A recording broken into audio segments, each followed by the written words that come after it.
Hello दोस्तों, कहानियों का दौर चैनल में आपका स्वागत है। आज की कहानी है ननंद के भाव ही बदल गए। तो चलिए कहानी शुरू करते हैं।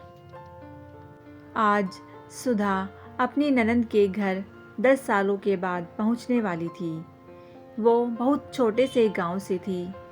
उसने बहुत ही मुश्किलों से बच्चों को पढ़ा लिखा कर नौकरी के काबिल बनाया। उसके बच्चों ने बाहर रहकर ही उच्च शिक्षा प्राप्त की थी। पर सुधा का रहन सहन गांव में रहने के कारण नहीं बदला था, जबकि उसकी ननंद बहुत बड़े शहर बेंगलोर में रहती थी। उनका लाइफस्टाइल भाभी से काफ़ी अलग था। बेटे अभिलाष को नौकरी के सिलसिले में बेंगलोर जाना था। उसकी कंपनी में ट्रेनिंग थी। बेटे के लिए कंपनी की ओर से होटल में रुकने की व्यवस्था थी। अभिलाष को लगा कि माँ मेरी ट्रेनिंग के दौरान बुआ के साथ रह लेंगी। वैसे भी माँ कहीं नहीं घूमी हैं। बुआ के साथ बेंगलोर घूम लेंगी और उनका मिलना भी हो जाएगा। सुधा की ननंद की अपने भाई से औपचारिक बातें ही होती थी। इस तरह सुधा अपने बेटे के साथ ट्रेन से ननंद के घर बेंगलोर पहुंच गई। ननंद ने अभी चाय पानी ही दिया था, तभी उसे दूसरे कमरे से आवाज़ आती सुनाई दी। ननंद की बेटी रिंकी कह रही थी, मम्मी मामी अपने यहाँ क्यों आई हैं? वो चाहती तो अभिलाष भैया के साथ होटल में भी रुक सकती थी, जहाँ अभिलाष भैया के लिए इंतजाम था। वे वहाँ क्यों नहीं रुकी? तब ननंद बोली, हाँ फालतू में बिना वजह अपने यहाँ आ गई हैं। तभी रिंकू भी बोला, हाँ मम्मी, उनका फ़ोन तो पापा ने ही रिसीव किया होगा। आपकी उनसे आने के बारे में बात नहीं हुई क्या? तब सुधा इतना सुनकर सोचने लगी, ये हमारी वही ननंद रानी है जो हर साल मायके में आकर 15-15 दिन रहकर जाती हैं। आज मेरा पहली बार मौका पड़ा तो इनके मन में यह सब है। इन लोगों को मेरा आना अखर रहा है। कितना कुछ नहीं किया रानू दीदी के लिए, और आज ये सब सोच रही हैं।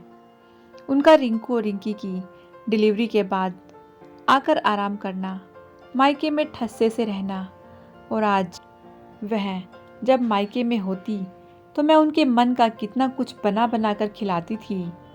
इनके लिए गांव में आना, नानी के यहाँ हर फरमाइश को पूरा करवाना, छुट्टी का मज़ा लेना कितना आसान था। पर आज मैं जब पहुंची तो यह रवैया। सुधा को आज सासू माँ की एक एक बात याद आ रही थी कि बेटी को देते ही हैं, लेने की उम्मीद भी मत करना।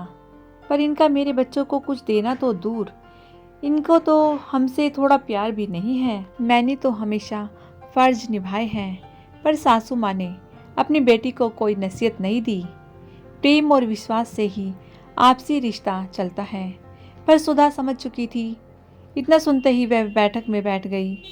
तभी नंदोई जी ने हॉल में आकर कहा, अरे भाभी, आपको यहाँ कुछ चाहिए तो रानू को कह देना। जैसे तैसे रात का समय हुआ। खाना खाने के बाद सब सोने की तैयारी कर रहे थे। तभी रानू दीदी ने नंदोई जी से कहा, सुनिए जी, आपको एक बात बता दूँ, कल मेरी किट्टी है। आप भाभी को उसी होटल में छोड़ आना जहाँ अभिलाष रुका है। मैं नहीं चाहती कि भाभी अकेली हमारे घर में रहें। तब बेटा रिंकू बोला, मम्मी मामी तो गांव की हैं, उन्हें शहरी तौर तरीके नहीं आते हैं, इसलिए किचन में मत जाने देना। पता चले उन्हें कुछ यूज करना ना आए और नुकसान कर दे। तभी रिंकी भी बोली, हाँ भैया, मामी खाना बनाने के चक्कर में अधिक तेल मसाले ना डाल दें। मुझे भी कोलेस्ट्रॉल नहीं बढ़ाना है। पता चले मेरे डाइट प्लान की टाई फिस हो जाए। पता चले कि गांव जितना घी वाला ही आलू हलवा बना दें। जब मैं छोटी थी तब की बात अलग थी। अब मैं डाइट फॉलो कर रही हूँ।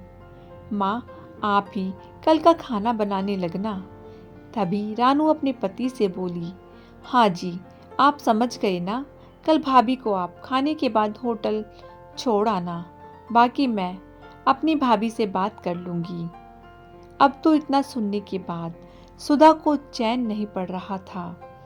उन्होंने अपने बेटे को रात में सोने के समय फ़ोन मिलाया और कहा, बेटा अभिलाष, तेरी कल कितने बजे की ट्रेनिंग है? क्या मैं तेरे साथ उस होटल में रुक सकती हूँ? तब बेटा बोला, अरे माँ, आप तो बेंगलोर घूमने आई थी, तो क्यों पूछ रही हैं? जब मेरी ट्रेनिंग खत्म होगी तो मैं आपको फ़ोन करूँगा। अब सुधा बेटे से बोलती है, काश हम समझ पाते कि तेरी बुआ हमें अपना मानती ही ना है। वो तो पापा के कारण हम इतना कर गए। यदि तेरे पापा आते तो समझते कि उनकी बहन कैसी है। उनको हमारा यहाँ आना अखर रहा है। वो नहीं चाहती कि मैं उनके घर रुकूं। माँ, मेरे साथ यहाँ रुकना असंभव है। ठीक है बेटा, तू मेरी टिकट लौटने की करा दे। मैं अपने गांव अपने आप से चली जाऊंगी, क्योंकि तुझे 7 दिन और लगेंगे। फिर अगले दिन वह खाना खाकर तैयार हो जाती है। तब ननंद पूछती है, भाभी आप कहीं जा रही हो क्या?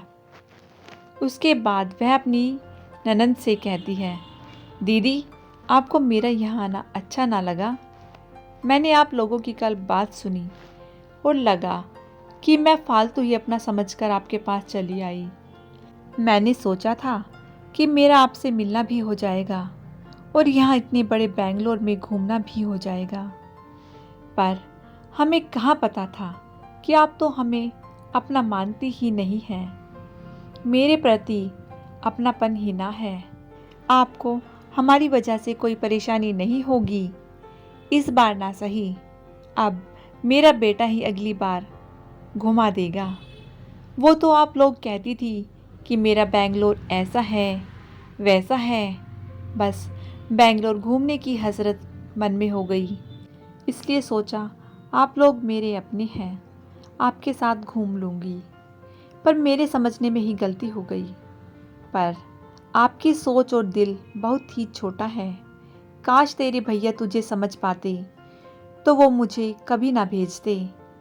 आज समझ आ गया कि हम लोग गांव से हैं, पर बेटे को पेट काट काट कर पढ़ा लिखा कर आज इस काबिल बना दिया है। आज वो बड़े लोगों के साथ उठने बैठने लायक बन गया है। वो हमें एक दिन घुमा ही देगा। मेरी शाम की लौटने की ट्रेन है। अब आप हमसे भी आगे की कोई उम्मीद मत रखना। जब तक सासू माँ थी तब तक आपने मायके में खूब अधिकार जताया, और अब आपकी करने की बारी आई तो हम पराए हो गए। इतना ही कहना सुनकर रानू दीदी बोलने लगी, भाभी आप कैसी बातें कर रही हैं? वो तो हमारी किट्टी बड़ी होटल में थी, तो आप वहाँ क्या करती? आपने कभी किट्टी खेली तो है नहीं, तो आप घर में अकेली बोर हो जाती। तब वह बोली, दीदी जहाँ अपनापन होता है ना, वहाँ परायापन नहीं लगता। मैं हक से यहाँ रहती, आप भले ही अपनी किट्टी में चली जाती।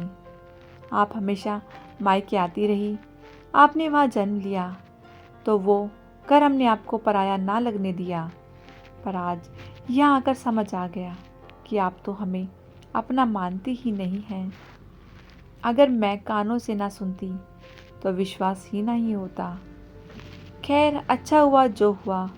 अब हमें भी अपनी तरफ से पहल नहीं करनी पड़ेगी, क्योंकि ताली दोनों हाथों से बजती है।